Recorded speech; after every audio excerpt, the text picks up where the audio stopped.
types of buses. So there are 3 types of buses in microcontroller. So first is address bus. पहिली bus कोणती आहे? Address bus. बघा, the unidirectional address bus transmit the address signal generated by the microprocessor for memory device and I O port. तर हे काय करतं आहे? Address signal generate जे झालं आहे ते ट्रान्समिट करण्याचं काम microprocessor for memory device and I O port. तर हे काय करतं आहे? फक्त ॲड्रेस सिग्नलला ट्रान्समिट करते. कुठून? Memory to I O port or I O port to memory. Okay, sorry, microprocessor for memory device and I O पोर्टला काय करते? ट्रान्समिट करते. फक्त वन साइडेड ट्रान्समिटेड, म्हणून त्याला आपण काय म्हणतो? युनिडायरेक्शनल. तर या टाईपच्या बसला ॲड्रेस बस असं म्हणतात. ॲड्रेस सिग्नेट जे जनरेट झालं त्याला आपण काय करतोय? ट्रान्समिट करतो. ॲड्रेस सिग्नल जे जनरेट झालं ते ट्रान्समिट करतो.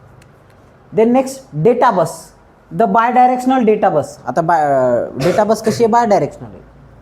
Okay, data bus is use to write data, write or read data either from microprocessor to memory and I O or read the data from memory to I O port to the microprocessor.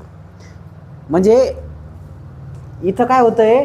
Data address signal transmit होतं आहे. कुठून? Microprocessor, memory device and I O पोर्टला इकडं transmit होऊन जातं आहे. इथं तसं नाही. इथं either microprocessor to memory and I O port or data memory and I O port. इथं रीड आणि राईट दोन्ही केलं जातं आहे. इकडून घेतलं पण जातं आणि त्याला दिलं पण जातं. त्याच्यामुळे त्याला काय म्हणतो आपण? Data bus, bidirectional data बस.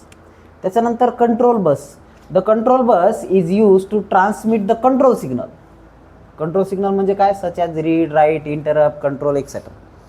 तर हे सिग्नलला कंट्रोलिंग करण्यासाठी कंट्रोल सिग्नल प्रोव्हाइड करण्याचं काम कंट्रोल बस करते.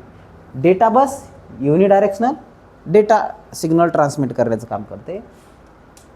Sorry, address bus unidirectional data address signal transmit करण्याचं काम करते. Data bus bidirectional data read पण करते आणि डेटा रीड आणि राईट दोन्ही पण करते. राईट पण करते आणि रीड पण करते. ओके, रीड राईट दोन्ही चालतं, म्हणून त्याला आपण बाय डायरेक्शनल डेटा बस म्हणतो. आणि तिसरं कंट्रोल बस. कंट्रोल बस काय करते? Transmit control signal. तर हे आपण काल ऑलरेडी बघितलं होतं आणि आज आपण नवीन पार्ट बघणार आहेत. Difference between Harvard and von Neumann architecture. Difference between Harvard and von Neumann architecture. आता आर्किटेक्चर ऑफ 8051 मायक्रो कंट्रोलर याच्यामध्ये हे 2 महत्त्वाचे आर्किटेक्चर आहे. ओके, कशाचे? मायक्रो कंट्रोलरचे. तर पहिले हार्वर्ड आर्किटेक्चर. पहिलं काय आहे?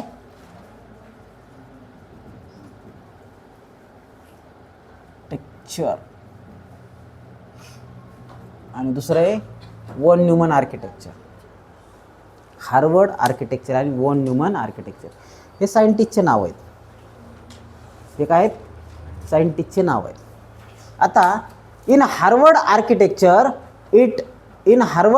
Architecture use physical separate memory for their instruction and data. तर हार्वर्ड आर्किटेक्चरमध्ये फिजिकल सेपरेट मेमरी वापरले जाते त्याच्या डेटा इन्स्ट्रक्शनसाठी, त्याच्या इन्स्ट्रक्शनसाठी आणि डेटासाठी. पण वोन न्यूमन आर्किटेक्चरमध्ये यूज सिग्नल मेमरी. ओके, इथं फिजिकल सेपरेट मेमरी आणि इथं सिंगल आहे का? तेच म्हणलं, सिग्नल कसे येईल? सिंगल. इथं सेपरेट आहे, तिथं सिंगल आहे. Okay, it use single memory for their instruction and data. Instruction and डेटासाठी इथं सेपरेट मेमरी आहे, इथं सिंगल मेमरी. समजलं? त्याच्यानंतर बघा, it required separate instruction bus for memory and instruction and data. याच्यामध्ये इन्स्ट्रक्शन आणि डेटासाठी सेपरेट काय आहेत, बस आहेत. इथं सिंगल बस असेल तरी चालेल इन्स्ट्रक्शन आणि डेटासाठी. ओके, याच्यामध्ये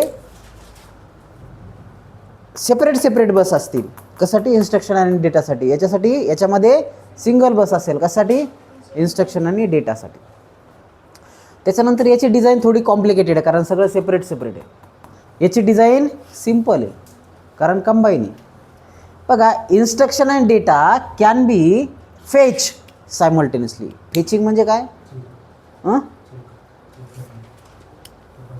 कॅपॅसिटी चेक करणे. बरं, तुम्ही फेचिंग बघत असाल वफरिंग ज्यावेळेस होते त्यावेळेस. तर इन्स्ट्रक्शन आणि डेटा हे सायमल्टेनियसली जात आहेत. ओके, सायमल्टेनियसली जात आहेत. इथं तसं आहे का, instruction and data can be use sequentially. म्हणजे पहिले इन्स्ट्रक्शन जाणार नंतर डेटा जाणार सिक्वेन्शियली एकानंतर एक, इथं सोबत. त्याच्यानंतर इट इन्क्रीज ऑपरेशनल बँडविड्थ. आता हे जर सायमल्टेनियसली जाणार त्याची बँडविड्थ वाढलेली असेल, ऑपरेशनल बँडविड्थ वाढलेली असेल, जास्त एरिया ऑफ ऑपरेशन असेल. पण इथं बँडविड्थ कमी असेल का, कारण सिक्वेन्शियली जातं आहे, एक गेल्याच्या नंतर एक जातं आहे. बघा, एखाद्या पाईपमधून जर सोबत काय करत असतील, डेटा जात असेल तर त्याची बँडविड्थ वाढलेली असेल आणि एकानंतर एक जात असेल तर बँडविड्थ कमी लागेल. ओके, त्याच्यानंतर process can be complete in 1 cycle. याची प्रोसेस एका सायकलमध्ये कंप्लीट होते, तर इथं 2 सायकल लागतील. इथं 2 सायकल लागतील प्रोसेस कंप्लीट व्हायला. इथं पाईपलाईन स्ट्रॅटेजी वापरली झाली. ओके, पाईपलाईन स्ट्रॅटेजी एकाच ह्याच्यामधून परत सेपरेट मेमरी. इथं तशी स्ट्रॅटेजी आपल्याला वापरता येत नाही. ओके, बघा कशी ते समजून घ्या. First stage of pipeline the instruction can be taken from the program memory. तर पहिल्या स्टेजमध्ये तर प्रोग्राम मेमरीमधून इन्स्ट्रक्शन घेतल्या जाते. काय केलं जातं आहे, प्रोग्राम मेमरीमधून इन्स्ट्रक्शन घेतल्या जातं आहे. आणि in second stage pipeline data taken from the data memory. तर पहिलं तर प्रोग्राम मेमरीमधून घेतलं आहे, आता डेटा मेमरीमधून सेकंड स्टेजमध्ये डेटा घेतला चालला आहे. Okay, using decoding instruction or address. तर पहिल्या याच्यामध्ये प्रोग्राम आणि दुसऱ्या याच्यामध्ये डेटा. इथं लक्षात. तर या पद्धतीने काय केलं आहे, स्टेप बाय स्टेप पण सायमल्टेनियसली. इथं in first clock cycle the program get in first clock cycle the process get instruction from the memory and decode. म्हणजे पहिल्या स्टेजमध्ये काय करणार, इन्स्ट्रक्शन घेणार आणि लगेच त्याला डिकोड करून टाकणार. इथं तसं आहे का, नाही. इथं पहिला घेणार नंतर दुसरा घेणार नंतर डिकोडिंग होणार, सायमल्टेनियसली डिकोडिंग. इथं तसं नाही. इथं पहिला इन्स्ट्रक्शन घेतला मेमरीमधून त्याला लगेच डिकोडिंग. ओके, आता in next clock cycle required data is taken from the memory. दुसऱ्या क्लॉक पल्सला काय केलं आपण, डेटा घेतला आहे कुठून, मेमरीमधून. आणि अशा पद्धतीने इथं 2 सायकल लागणार, इथं एका सायकलमध्ये काम होणार. कळालं का. पुन्हा एकदा ह्या गोष्टी समजून घ्या. याच्यामध्ये एक स्पेसिफिक चॅनल आहे पाईपलाईनचं आणि याच्यामध्ये तसं काय पाईपलाईनचा चॅनल नाही. याच्यामध्ये एकानंतर एक सायकल आहे, याच्यामध्ये सिक्वेन्शियली एकानंतर एक सायकल आहे. तर याच्या एकाच सायकलमध्ये दोन्ही काम होते. कसं, पहिल्यांदा काय केलं जातं आहे, त्या पाईपलाईनच्या चॅनलमध्ये एक्झिक्यूट केलं आहे.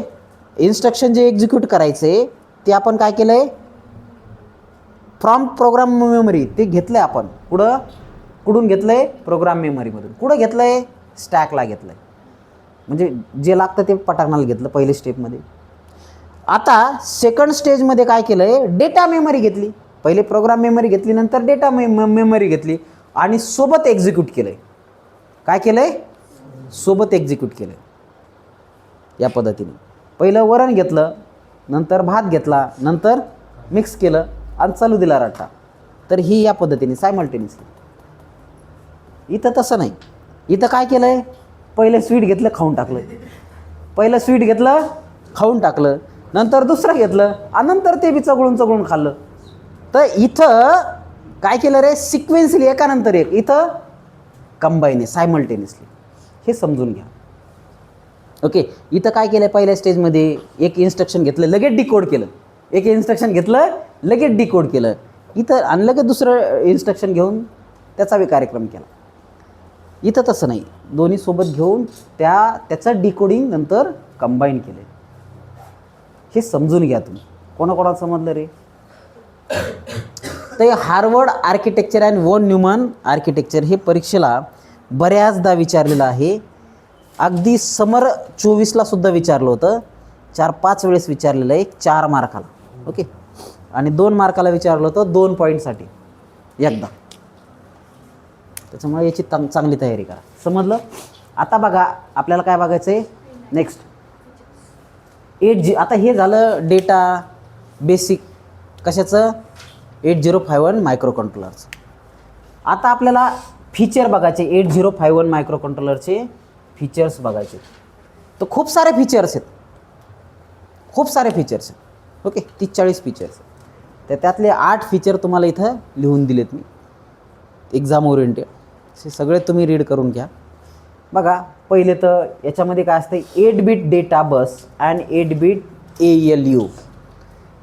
म्हणजे 8 बिटचा डेटा बस असते आणि 8 बिटचं अरिथमेटिक अँड लॉजिकल युनिट असतं. ओके, 8 बिटचं डेटा बस आणि 8 बिटचं arithmetic and logical unit ALU. त्याच्यानंतर 16 बिटचं ॲड्रेस बस आणि 64 किलोबाईटचं रॅम आणि रॉम. 16 बिटचं ॲड्रेस बस आणि त्याच्यामध्ये 64 KB काय आहे, रॅम आणि रॉम. त्याच्यानंतर ऑन चिप रॅम किती आहे रे, 128 बाईट. काही ॲप्लिकेशनला 256 बाईट पण आहे. ओके, ही डेटा मेमरी, ही काय आहे, data memory. On chip ROM 4 KB, he program memory. तर तुमच्या मोबाईलमध्ये बी रॅम आणि रॉम असते. ओके, रॉम आणि रॅम असते. तर रॅम किती आहे आणि रॉम किती आहे ते बघून घ्या. त्याच्यानंतर for 8 bit bidirectional IO port. याच्यामध्ये काय आहे, 8 बिटचं bidirectional IO port, input output port. त्याच्यानंतर प्रोग्रामेबल सिक्वेन्शियल पोर्ट हे 1 UART पोर्ट, सिरियल पोर्ट ज्याला आपण म्हणतो. त्याच्यानंतर 2 मल्टीमोड 6 बिट टायमर आहेत. 2 लेवल इंटरप्ट्स आहेत 2. त्याच्यानंतर पॉवर सेविंग मोड आहे. अशा पद्धतीचे फीचर्स आहेत, खूप सारे फीचर्स आहेत. ओके, तर यातले लिमिटेड फीचर आपण इथे घेतलेत. 8 फीचर तुम्ही लक्षात घ्या. ही फीचर तुम्हाला ज्यावेळेस मोठं आर्किटेक्चर होईल ना त्यावेळेस तुम्हाला लक्षात येईल. फीचर म्हणजे काय रे, 80 तुम्हारे पास क्या है तुम्हारे पास, ये है. 8051 के पास क्या है, ये है. तुमच्याकडे असं स्पेशल काय, तर हे आहे 8051च्या संदर्भातलं. ओके, खूप सारे आहेत पण तुम्हाला तेवढे 8 इथे दाखवले. आता आपल्याला डायरेक्ट बघायचे pin diagram of 8051 micro controller. काय पाहायचं आहे, pin diagram of 8051 micro controller. तर 8051 मायक्रो कंट्रोलर ही 40 पिनची IC आहे. It consist of 40 pin. तर हे काय करायचं आहे, इथे एक नॉच असतो, नॉच असा पकडायचा आणि खालच्या साईडनी मोजायला सुरुवात करायचं. म्हणजे IC अशी पकडायची हॉरिझॉन्टल, नॉच लेफ्ट हँड साईडला पकडायचा आणि इथून मोजायचं आणि नंतर असं मोजित चालायचं. तर अशा पद्धतीने IC काउंट केले जाते. म्हणजे तुम्ही जर IC हातात घेतली तर ICचे नंबर कसे लक्षात घेणार, एक नॉच असतो, हा नॉच याला तुम्ही असं पकडा हॉरिझॉन्टली आणि डावीकडून खालच्या साईडनी मोजत न्या आणि वरच्या साईडनी कंप्लीट करा. सो 1 to 20 आणि 21 to 40. ओके, हे असं दिलेलं आहे, ह्याला असं पकडा 1 to किती 20 आणि 21 to 40. अशी 40 पिनची IC. किती पिनची IC आहे, 40 पिन. तर 40 पिनमध्ये 32 पिन कशाचे आहेत, पोर्टचे आहेत. 32 पिन पोर्टचे आहेत. पोर्ट बी कसे 1032, 1032 लक्षात घ्या. 102 म्हणजे सगळ्यात पहिले काय, पोर्ट 1. पहिल्या 7 पिन कशाच्या आहेत, पोर्ट 1च्या. 8 पिन. ओके, 8 पिन पोर्ट 1चे आहेत. तर थोडं मिस्टेक झाली वाटतं.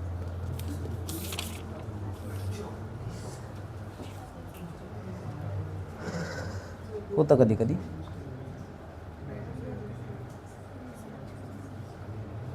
नव्वद रिसेट आहे.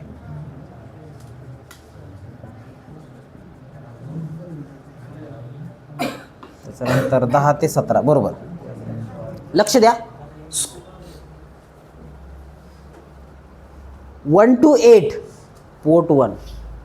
मग पोर्ट 1च्या पिन 1.0, 1.1, P1.1, P1.2. ओके.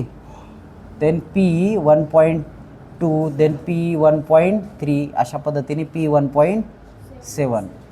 तर P1.7 हे P1.4, P1.5, P1.6 आणि P1.7. तर हे पोर्ट 1 आहे.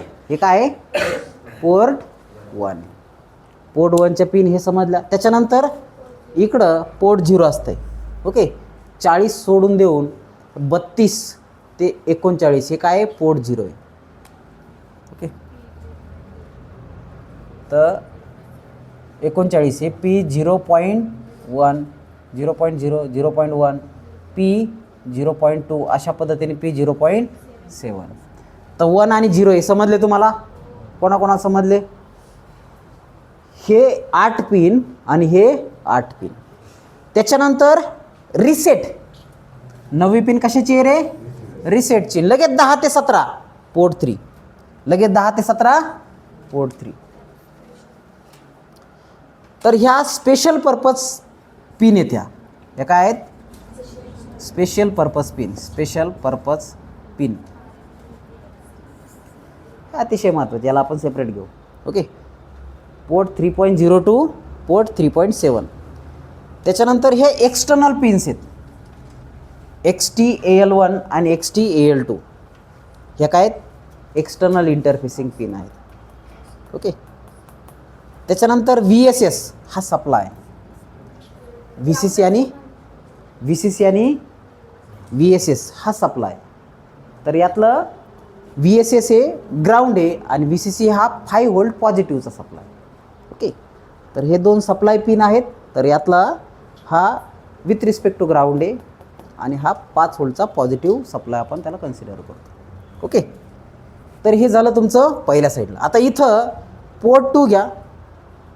Port 2 to 7. पोर्ट 2 किती आहे? 2 to 7 म्हणजे 21 ते 28 या पिन कशाच्या आहेत? पोर्ट 2च्या आहेत. त्याच्यानंतर परत मधात 3 एक्सटर्नल पिन्स आहेत. ओके. एक्सटर्नल पिन्स आहेत. तर कोणते आहेत? PSEN, ALE और प्रोग्रामेबल किंवा इनेबल किंवा VPP ह्या 3 एक्सटर्नल पिन्स आहेत. आणि त्याच्यानंतर तुमचा पोर्ट 0 आणि एक VCC अशा पद्धतीने हे 40 पिन्स आहेत. येतं लक्षात? कोणाकोणाला समजलं रे? ओके. एकदा ड्रॉ करून घ्या. तुम्हाला ह्या पिन्स पुन्हा डिटेल आपण इथे घेऊन टाकू लगेच.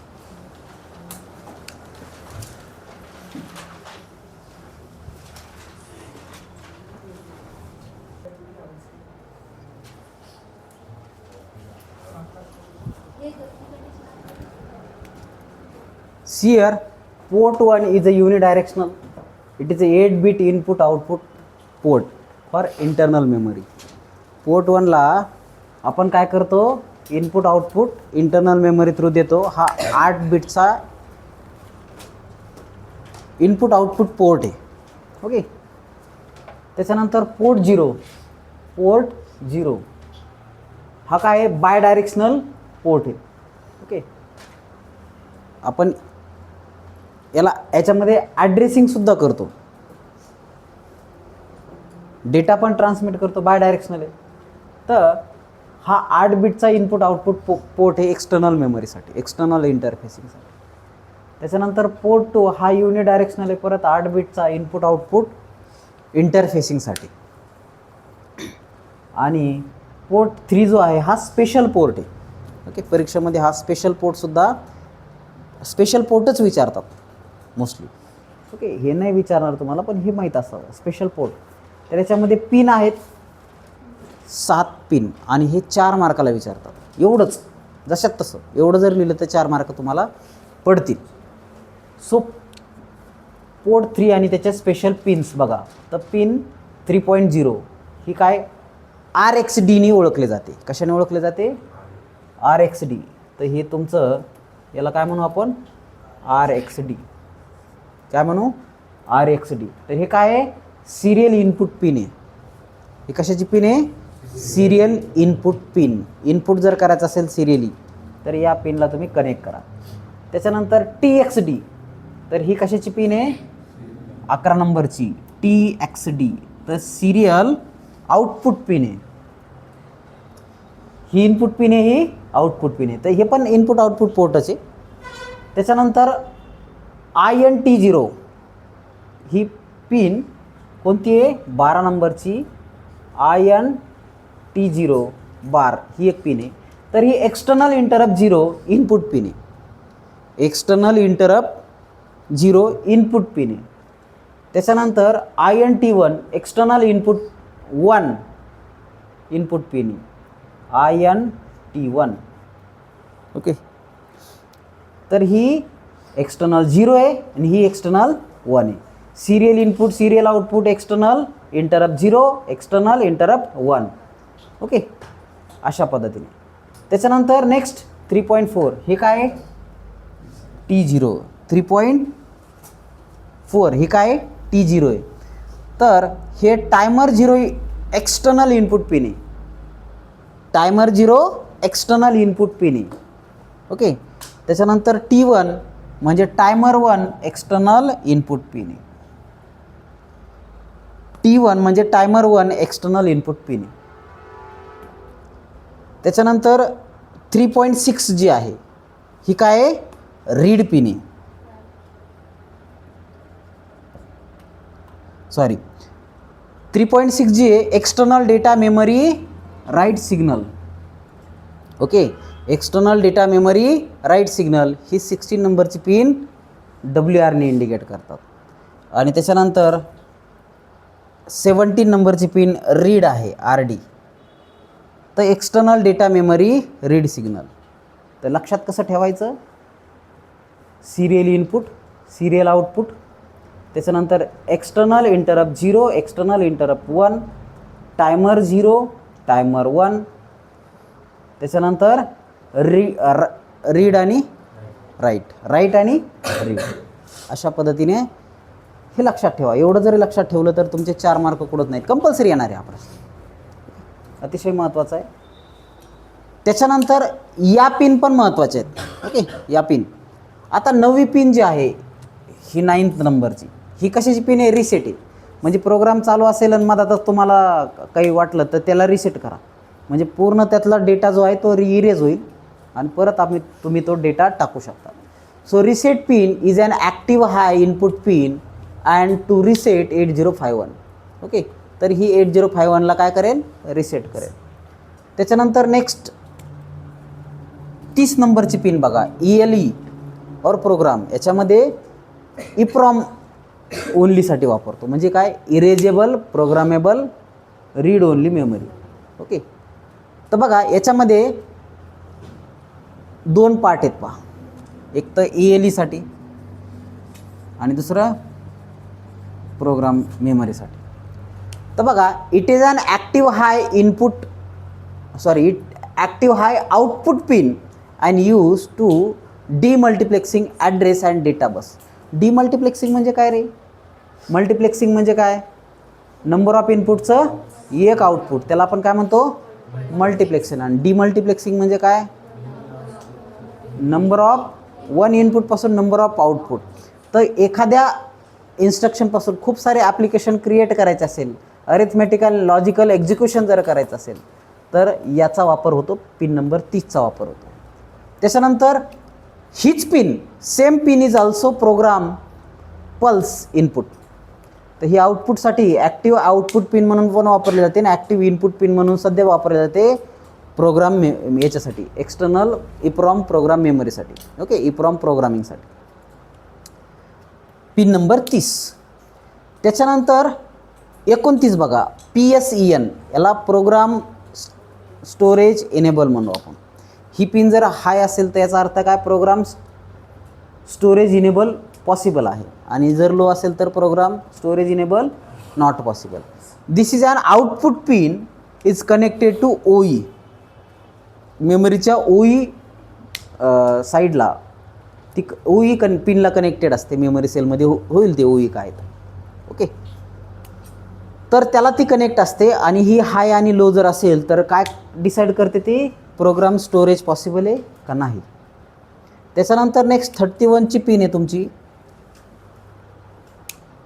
EA किंवा VPP.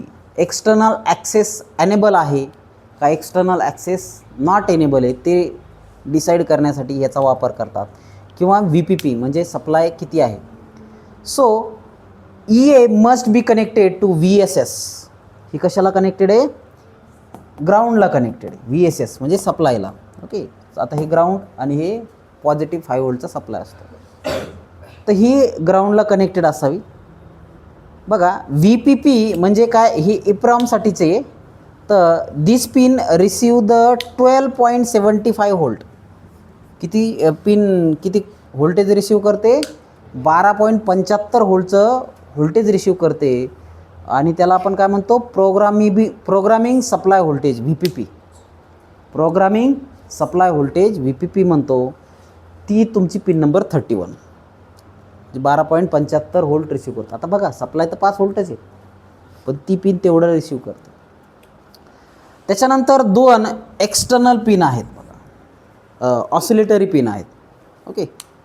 बघा XTAL1 हे काय, this is an input to the inverting oscillator amplifier and input internal clock generating circuit. तर हे काय इनपुट आहे, इन्व्हर्टिंग ऑसिलेटरचं इनपुट आहे. आणि XTAL2 काय, it is an output to the inverting oscillator amplifier. तर ह्या 2 ऑसिलेटरच्या पिन आहेत इनपुट आणि आउटपुटसाठी. 1 फॉर इनपुट आणि 2 for output. Okay. Oscillation create करण्यासाठी, म्हणजे याची फ्रिक्वेन्सी हाय फ्रिक्वेन्सीचा डिव्हाइस आहे, म्हणजे IC आहे. तर त्यासाठी ऑसिलेशनसाठी ह्या लागतात, ह्या पिन लागतात. आणि त्याच्यानंतर हे ग्राउंडची पिन आहे आणि ही सप्लायची पिन आहे.